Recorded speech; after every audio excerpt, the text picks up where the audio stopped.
नमस्कार, जय जय राम, जय श्री राम, जय हो बागेश्वर धाम सरकार, जय हो हनुमान जी महाराज। मेरे प्यारे सभी दर्शकों, आज की इस वीडियो में इकलौती एक लड़की, जिसकी इकलौती लड़की थी, उसकी माँ थी, और अचानक एक दिन उसकी मौत हो जाती है। मौत होने के बाद उस लड़की की माँ को अर्थी के कांधा देने के लिए उस गांव का कोई भी व्यक्ति तैयार नहीं होता है। वो अपनी माँ की दाह संस्कार के लिए ले जाने के लिए, अपने माँ के अर्थी को कांधा देने के लिए उस गांव के लोगों से विनती करती है, लेकिन उस गांव का कोई भी व्यक्ति उसके घर में कदम रखने के लिए तैयार नहीं था। उस गांव के लोग यही कहते हैं कि तेरी माँ तवाइफ थी और तवाइफ के घर में हम लोग कदम नहीं रख सकते। बेचारी उस लड़की को यहाँ तक नहीं पता था कि तवाइफ क्या चीज़ होती है, क्योंकि आज तक किसी की कोई मित्र नहीं था, कोई सहेली नहीं थी, कभी वो घर से बाहर नहीं निकली थी। उसे इस चीज़ का ज्ञान नहीं था, न तो उसका कोई दोस्त था। वो बेचारी दर दर भटकती रही अपनी माँ के दाह संस्कार के लिए, लेकिन कोई भी व्यक्ति उसकी माँ के लिए दाह संस्कार के लिए अर्थी को कांधा देने के लिए तैयार नहीं होता है। बेचारी वह दर दर भटकती रही, वो घर घर में जाकर कहती रही, लेकिन लोग यही कहते हैं कि तेरे नापाक घर में, तेरी माँ के नापाक घर में हम पैर नहीं रख सकते, तेरी माँ तवाइफ थी। बेचारी उस लड़की के ऊपर पहाड़ सा टूट गया था। लेकिन उसी समय उस गांव में एक साधु बाबा भिक्षा मांगते हुए नजर आते हैं। फिर वह साधु बाबा उस लड़की को देखते हैं कि आखिर ये बेसहारा लाचार क्यों है, आखिर इस लड़की को चाहिए तो चाहिए क्या, उसे लोग ऐसे क्यों मना कर दे रहे हैं। फिर वो साधु बाबा उस लड़की के पास में जाते हैं। वह कहते हैं कि बेटी, तुम्हें क्या जरूरत है, तुम किस चीज के लिए ऐसी दर दर भटक रही हो। वह बेचारी बिल्कुल ही थक चुकी थी, एकदम भटकते भटकते थक चुकी थी। बस वो सारी बातें उन साधु बाबा से बता देती है। साधु बाबा अपने मन में ही समझते हैं कि लड़की तो निर्दोष है, इसकी क्या गलती है, गलती तो इसकी माँ की है। साधु बाबा कहते कि बेटी, बुरा मानो न मानो तो मैं तुम्हारी मदद कर सकता हूँ। उस लड़की ने कहा कि बाबा जी, अगर आप मदद कर देते तो बहुत अच्छी बात होती। फिर उन दोनों लोगों ने मिल करके उसकी माँ को ले जा करके शमशान घाट में रख दिया। उसके बाद वहाँ से वह बाबा जी चले गए। उसने कहा कि बेटी, अब तुम अपना दाह संस्कार कर लेना, क्योंकि मुझे भी अभी बहुत सारे कामकाज हैं। अब जैसा कि उसकी माँ ने उसे बताया था, उसे इंतजार करना होगा। वह जानती थी कि मेरी माँ मेरे लिए बहुत सही थी, मेरी माँ मुझे बहुत मानती थी, लेकिन आखिरकार गांव वाले उसकी माँ को ऐसे गलत क्यों ठहरा रहे हैं। वह सोचने लगते कि आखिरकार यह गाँव वाले मेरी माँ को तवाइफ क्यों कह रहे हैं, यह तवाइफ होती क्या है। यह बातें उसके दिमाग में एक चिंता सा बन जाता है। वो बहुत चिंतित हो जाती है कि कार यह तवाइफ होता क्या है, लोग मेरी माँ को तवाइफ क्यों कह रहे हैं। तब तक कुछ ही देर में शमशान घाट में कुछ आवाज़ें सुनाई पड़ती है। ये बेचारी डरी हुई थी, सहमी हुई थी। ये कहती कि देखो, मैं जब से छोटी सी थी, 6 साल की थी, तब से मेरी माँ बहुत मेरा सेवा करती है, बहुत मेरा जानमान करती थी, प्यार दुलार करती थी। लेकिन मैं माँ से यही पूछता रहता था कि माँ, मेरे पिताजी कहाँ हैं, लेकिन माँ इस बात को हमेशा टाल दिया करती थी। मेरी माँ हमेशा यही कहती थी कि बेटी, समय आने पर मैं तुम्हें सब कुछ बता दूंगी, यही कह के वह बातों को टाल दिया करती थी। फिर से वो जो सहेलियाँ थीं, उनके साथ हाथ बटाती थी, कुछ करती तो फिर से वह छोड़ देती थी, और फिर सहेलियाँ जो उसकी माँ को भला बुरा कह करके उसे छोड़ दिया करती थी। वह अपने माँ के पास में आती थी, कहती थी, माँ आखिरकार कोई भी मेरी दोस्त नहीं बनती है, कोई भी मेरी सहेलियाँ नहीं बनती हैं। वह घर आके कहती थी कि माँ, आखिरकार तुमने ऐसा कौन सा कार्य किया है कि लोग मुझसे दोस्ती नहीं करना चाहते, मुझसे सहेली नहीं बनते, आखिर क्या कारण है। उसकी माँ कहती कि नहीं बेटी, यह लोगों का भ्रम है, तुम लोगों की बातों में मत आओ, तुम अपना काम करो। लेकिन गजब की बात तो तब हो जाती है जब वह माँ अपनी बेटी का हाथ पकड़ करके स्कूल लेकर के जा रही थी। तभी जो है रास्ते में एक साधु बाबा उस तवाइफ के आगे, यानी उस लड़की की माँ के आगे हाथ फैला देते हैं। तो जैसे वह साधु बाबा हाथ फैलाते हैं, यह महिला उस साधु बाबा के हाथों में पैसे रख देती है। जैसे ही पैसा रखती, तब तक उसके बगल का एक पड़ोसी वह कहता है कि बाबा जी, इसके हाथों का पैसा मत लीजिए, अरे यह तो एक तवाइफ है, इसके हाथ का पैसा लेना भी एक पाप है। बाबा जी ने कहा कि क्या बात करते हो बेटे, यह तवाइफ है, अगर यह तवाइफ है तो मैं इसके पैसे नहीं ले सकता। उस महिला के पैसे को वहीं पर वह साधु बाबा फेंक करके चले जाते हैं। वह बेचारी बहुत ही दुखित होती है। अब उसकी जो बेटी थी वो अपने माँ का चेहरा देखती है लेकिन कभी किसी से बोलती नहीं है। अब उसकी माँ शांति स्वभाव से जाती है, चुपचाप अपनी बेटी को स्कूल छोड़ करके चली आती है। उसकी बेटी जब स्कूल से आती तो कहती है कि माँ, आखिर ये गांव वाले, ये लोग जब तुम रास्ते में जाती हो तो तुम्हें तवाइफ क्यों कहते हैं? ये तवाइफ क्या होती है? वो अपनी माँ से पूछती है। लेकिन हाँ, उसके मन में एक बातें और सता रही थी कि उसके पिताजी नहीं थे, आखिर उसके घर का खर्चा कैसे चलता था, उसके घर का साग सब्जी कैसे आता था, वो उसके मन में चिंता था। या कुछ भी सवाल अपनी माँ से उठाते थे, उसकी माँ जो है उसके मुख को बंद करवा दिया करती थी। वो कहती थी कि बेटी, जब समय आएगा तुम्हें हर चीज, हर समस्या, हर बातें मैं तुम्हें बता दूंगी। उसके बाद उसका जो विद्यार्थी जीवन था, जो बचपन का पढ़ने का समय था, वो समय जो धीरे धीरे करके समाप्त हो जाता है। लेकिन उस लड़की का कभी किसी लड़की के साथ, किसी सहेली, किसी दोस्त के साथ दोस्ती नहीं हुई। उसकी कोई सहेली नहीं बनी, उसका कोई दोस्त नहीं बना। उसका पढ़ाई जो है छूट गया, उसका विद्यार्थी जीवन समाप्त हो गया। क्योंकि मेरी माँ हमेशा मना किया करती थी कि किसी की दोस्त, किसी की सहेली मत बनना। मेरी माँ खासकर एक बात हमेशा बताया करती थी कि बेटी, कभी भी अपने जीवन में लड़कों पर विश्वास मत करना, किसी लड़के से कभी दोस्ती भूलकर भी मत करना, क्योंकि वह स्वार्थ के लिए तुम्हारे साथ दोस्ती करेगा। अब यह बातें उस लड़की के दिल जान में बैठ चुकी थी। इस वजह से लड़की का कोई दोस्त, कोई सहेली नहीं बना। वो किसी से मतलब ही नहीं रखती थी, किसी दोस्ती, किसी से बातचीत कुछ भी नहीं करती थी। और इस तरीके से उसकी पढ़ाई समाप्त हो जाती। उसकी माँ ने कहा कि बेटी, अब तुम बड़ी हो चुकी हो, अब तुम्हारी कॉलेज की पढ़ाई शुरू करनी है। अब दूर कॉलेज में उसका एडमिशन हुआ। अब तो माँ उसे छोड़ने भी नहीं जाया करती थी, क्योंकि अब वह बच्ची नहीं थी, अब वह बड़ी हो चुकी थी, वह खुद स्कूल चला जाया करती थी। लेकिन माँ हमेशा यही कहती थी कि बेटी, कभी किसी दूसरे लड़के, किसी दूसरे मर्द के पराये संपर्क में मत आना। बस तुम जाना, सीधे सीधे अपने पढ़ाई पर फोकस करना। बस तुम अपना पढ़ाई करना, क्लास में जाना, पढ़ाई करना, और उसके बाद सीधे अपने घर चले आना। किसी भी अनजान व्यक्ति, किसी अनजान मर्द पर विश्वास मत करना, किसी से बातचीत मत करना। वह बेटी अपनी माँ के सभी बातों को मानती थी, सभी बात को मानती। उसकी माँ जैसा कहती तो वो वैसा करते थे। लेकिन उसके मन में हमेशा एक ही चिंता बना रहता था कि आखिरकार मेरा बाप कौन है, मेरे पिताजी कौन हैं, आखिरकार वो कहाँ पे हैं, कैसे इस दुनिया में हैं भी या नहीं है। यह बात उसके मन में हमेशा सताया करती थी। आखिर मेरे घर का खर्चा कौन चलाता है, तवाइफ क्या होती है, ये से ढेर सारे सवाल उसके मन में पैदा होती थी। लेकिन यह शब्द उस लड़की ने कभी किसी दूसरे इंसान से पूछने की हिम्मत नहीं की। वो जब भी पूछती थी तो अपने माँ से ही पूछती थी कि माँ, पिताजी कहाँ है, ये तवाइफ क्या होती है, आखिर घर का खर्च कैसे चलता है। उसकी माँ कहती कि बेटा, समय आने पर मैं तुम्हें सब कुछ बता दूंगा। लेकिन गजब की बात तो तब हो जाती है जब वह लड़की कॉलेज में पढ़ने जाया करती थी, तो आखिरकार एक लड़का उसके पीछे पड़ ही जाता है, और वह लड़का हर तरीके से इसे मनाने की कोशिश करता है। यह मना करती है कि भाई तुम मेरे पीछे मत पड़ा करो, लेकिन वह लड़का पूरी कोशिश करता है, जी जान लगाकर इस लड़की को मनाने की कोशिश करता है। वह लड़का इसके पीछे पागल सा हो जाता है, इसे मनाने की बहुत कोशिश करता है। अब धीरे धीरे करके इसके मन में भी अट्रैक्शन बढ़ जाता है। अब इस लड़की को उस लड़के की भी आदत लग जाती है। अब ये तो मंद मंद मुस्काने भी लगती है। ये घर पे अकेले रहती तो सोच सोच करके हंसा भी करती है। एक दिन सुबह सुबह का टाइम था, अकेले कमरे में खूब हंस रही थी। उसकी बातों को याद करके वह खूब हंस रही थी। तब तक उसकी माँ उस कमरे में प्रवेश कर जाती है और कहती कि बेटी, अरे सुबह सुबह तुम्हें क्या मिल गया, अरे तुम इतना क्यों खुश हो, इतना क्यों हंस रहे हो, हम मुझे भी तो बताओ। उसकी माँ कहती, करे बेटी कोई डर हो तो तुम मुझे बताओ। वो कहती कि नहीं नहीं माँ, ऐसी कोई बातें नहीं है, मेरे क्लास की एक लड़की, उसी की बातों को सोच करके मैं हंस रही थी, क्योंकि उसका काफ़ी लोगों ने मजाक बनाया और लोगों ने हंसा। उसकी माँ कहती कि नहीं बेटी, कभी भी किसी का मजाक नहीं बनाना चाहिए, किसी भी व्यक्ति का हंसी नहीं उड़ाना चाहिए।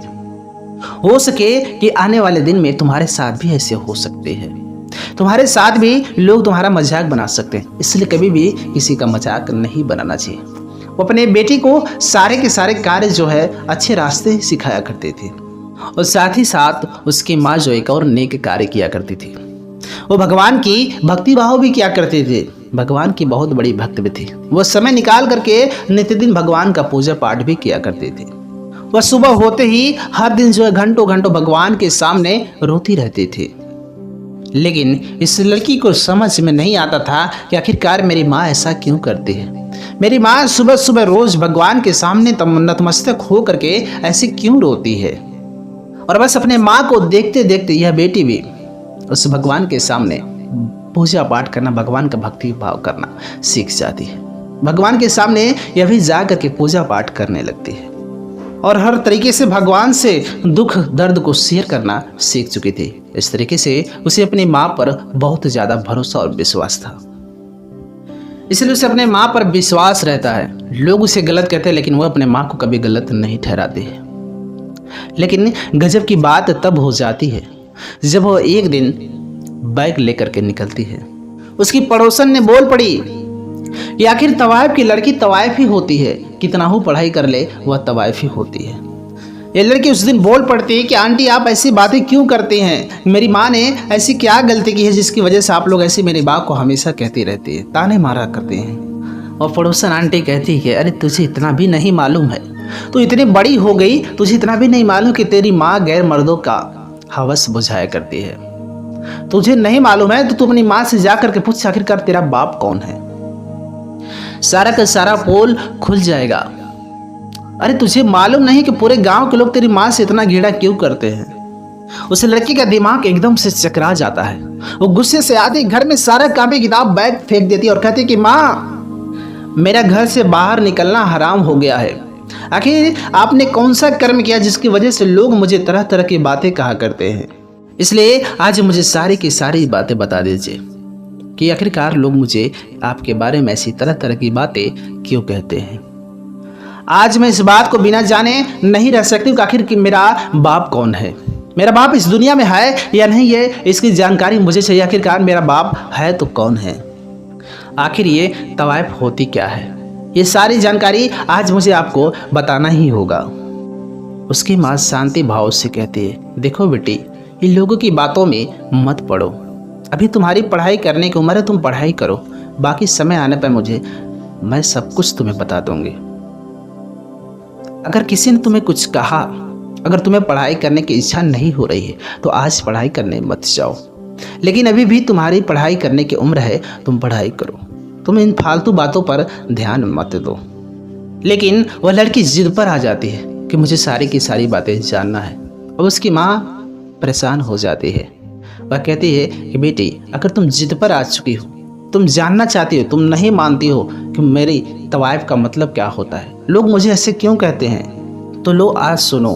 मैंने तुम्हें हमेशा यही बात सिखाया कि कभी किसी पराये मर्द, किसी पराये लड़के पर विश्वास मत करना। तुम कभी इस बात पर फोकस नहीं किया कि जो लड़के होते हैं वो बहुत धोखेबाज होते हैं।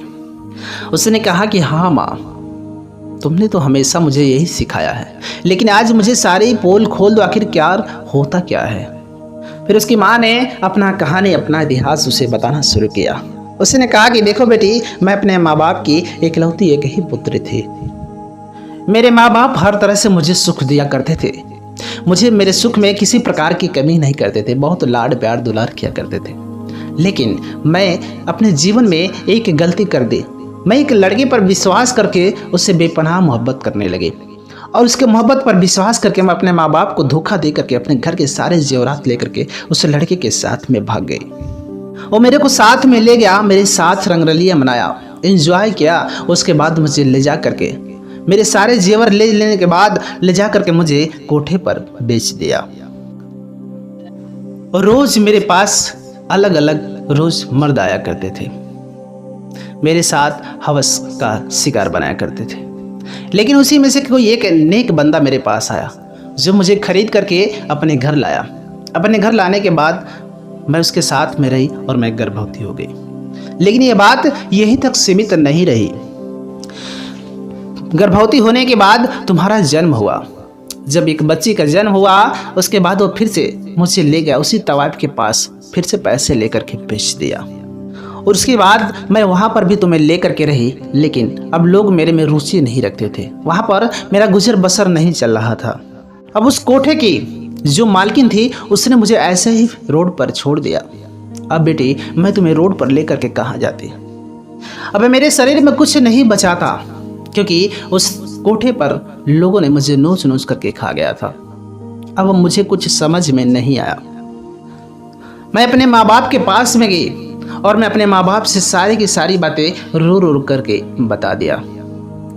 मेरे माँ बाप बूढ़े हो चुके थे, लेकिन मेरे माँ बाप ने कहा कि बेटी तुमने अपने माँ बाप को धोखा दिया। और ऐसी बहुत सारी लड़कियां गलती कर दी, फिर भी माँ बाप अपने बेटी को भगाते नहीं कभी। और मेरे वही माँ बाप मुझे अपने घर में पनाह दिए, और ये जो घर है मेरे माँ बाप का है। और कुछ दिनों के बाद मेरे माँ बाप इस दुनिया से चले गए। माँ बाप ने तो मुझे माफ़ कर दिया था, लेकिन ये गांव के लोग, मेरे अगल बगल आस पड़ोस के लोगों ने मुझे माफ़ नहीं किया।